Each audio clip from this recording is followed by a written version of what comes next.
On a warm afternoon, when the sunlight painted the sidewalk in soft gold, the small bakery on Riverside Avenue buzzed with the smell of fresh bread, warm pastries, and happy memories waiting to be made.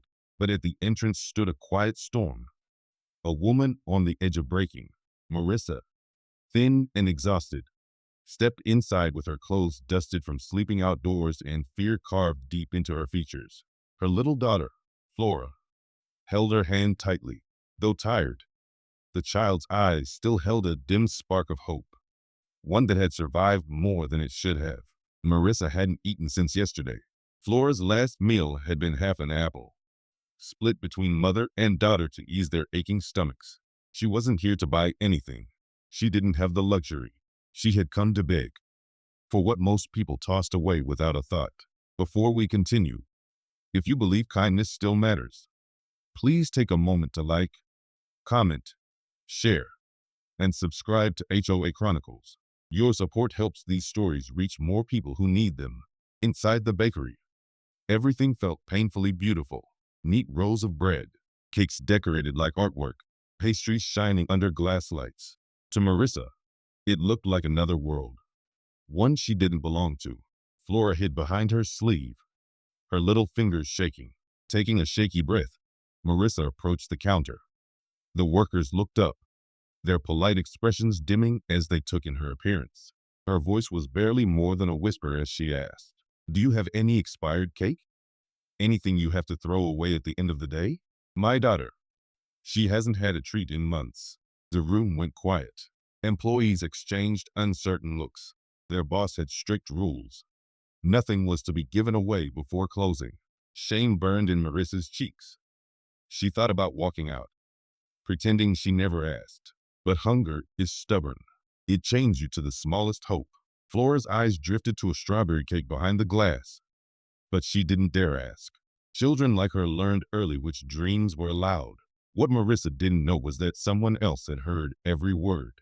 Standing in the corner was Roland Vance, a quiet man in a simple gray suit. Few would guess he was one of the richest entrepreneurs in the city. He wasn't there for business. He had only come for a slice of blueberry pie, a rare moment of peace. But life was about to give him something far more important. As Marissa spoke, something inside Roland shifted.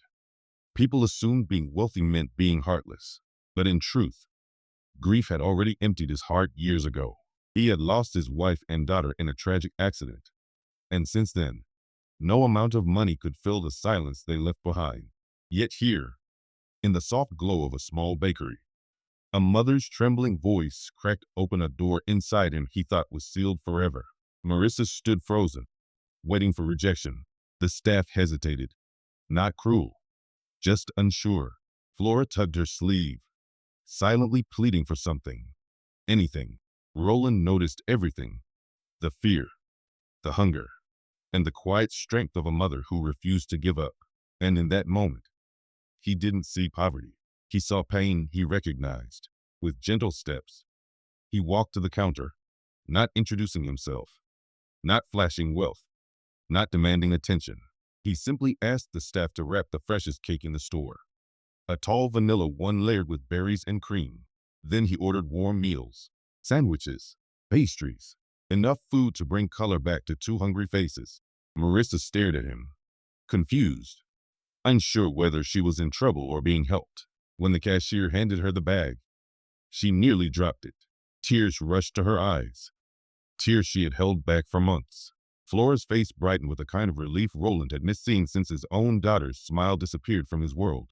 The staff softened instantly, ashamed of their hesitation. Kindness had entered the bakery quietly. Wearing a simple gray suit, Roland turned to leave without a word. No expectation, no applause. But behind him, Marissa whispered a fragile, "Thank you." He turned back, offering a small smile, the first genuine one he had felt in years. "No need to thank me. Take care of yourselves." And then he walked into the sunlight, feeling something inside him come alive again. Something he thought he had lost forever. Outside, Marissa and Flora sat on a bench, sharing the cake with the joy of people who hadn't felt seen in far too long. Their quiet smiles looked like the first rays of a better tomorrow. Roland realized something deeply true. Life doesn't always change with millions. Sometimes it changes with a single moment of kindness, offered at exactly the right time. If this story touched you, please like, comment, share, and subscribe to HOA Chronicles. And before you go, tell us in the comments, do you think small acts of kindness can change someone's entire life? And so, on a warm afternoon, a simple question about an expired cake turned into a day of hope, healing, and proof that humanity still shines, especially in places where no one expects it.